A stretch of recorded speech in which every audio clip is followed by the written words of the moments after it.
ईरानी सदर के हेलीकॉप्टर को हादसा, ईरानी हुकाम की तहकीकात शुरू। ईरानी फौज के चीफ ऑफ स्टाफ ने तहकीकाती कमेटी बना दी। वाक़े की तहकीकात करके हक़ाइक़ अवाम के सामने लाए जाएंगे।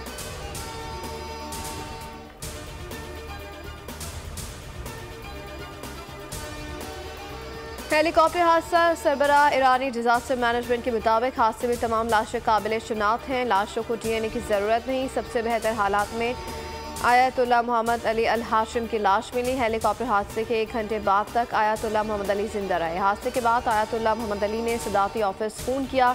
गुलाम हुसैन इस्माइली से फ़ोन पर बात हुई थी। मलबा तलाश करने में गैर मुल्की इमदाद पर इन्हिसार नहीं किया। तलाश रेस्क्यू का अमल ईरानी ड्रोन्स और हुकाम ने खुद किया। हेलीकॉप्टर का मलबा पीर की सुबह 5 बजे मिला था। ईरानी मीडिया, सदर इब्राहिम रईसी की नमाज जनाजा आज अदा की जाएगी। नमाज जनाजा सुप्रीम लीडर आयतुल्लाह खामनाई पढ़ाएंगे। तदफीन जुम्मे को मशहद में होगी।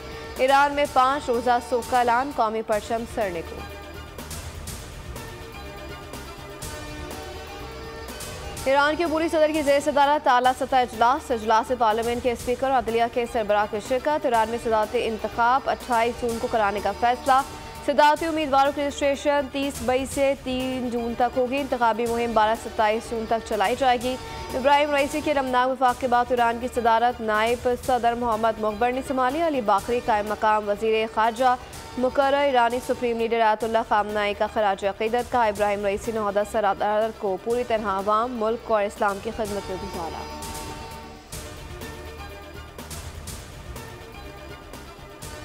अमेरिकी वज़ीर दिफा ने ईरानी सदर की मौत को अफसोसनाक करार दे दिया। लाइड ऑस्टिन ने कहा, हमें हादसे की असल वजह के बारे में कोई मालूमात नहीं। हादसे से अमेरिका का कोई ताल्लुक नहीं। सूरत हाल को मॉनिटर कर रहे हैं। हेलीकॉप्टर हादसे की वजह कोई फ़नी खराबी समेत दीगर वजूहात भी हो सकती हैं।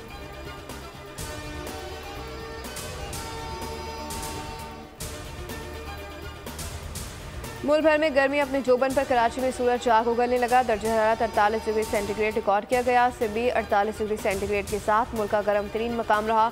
लाहौर में तेज आंधी के बाद गर्मी का जोर टूट गया। मौसम खुशगवार। आज से सिंध और पंजाब में गर्मी की शिद्दत में मजीद इजाफा होगा। पारा 4 से 6 डिग्री मजीद ऊपर जाएगा। महकमा मौसमियात ने खबरदार कर दिया।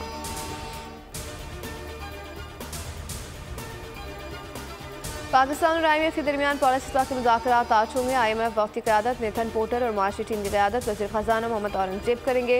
नए बेल आउट पैकेज के उसूल से मुतालिक बातचीत होगी। नए कर्ज प्रोग्राम की शराइत और आदाफ को अतवी शक्ल दी जाएगी। नए बजट आदाफ पर भी मज़ीद मुशावरत की जाएगी। पॉलिसी मुज़ाकरात 23 मई तक जारी रहेंगे।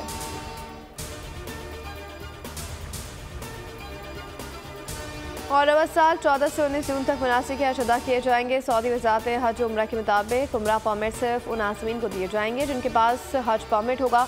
हज परमिट के बगैर पाए गए अफराद को 10,000 रियाल जुर्माना होगा। बगैर हज परमिट के आज़मीन को ले जाने वाली गाड़ियाँ जब्त की जाएंगी।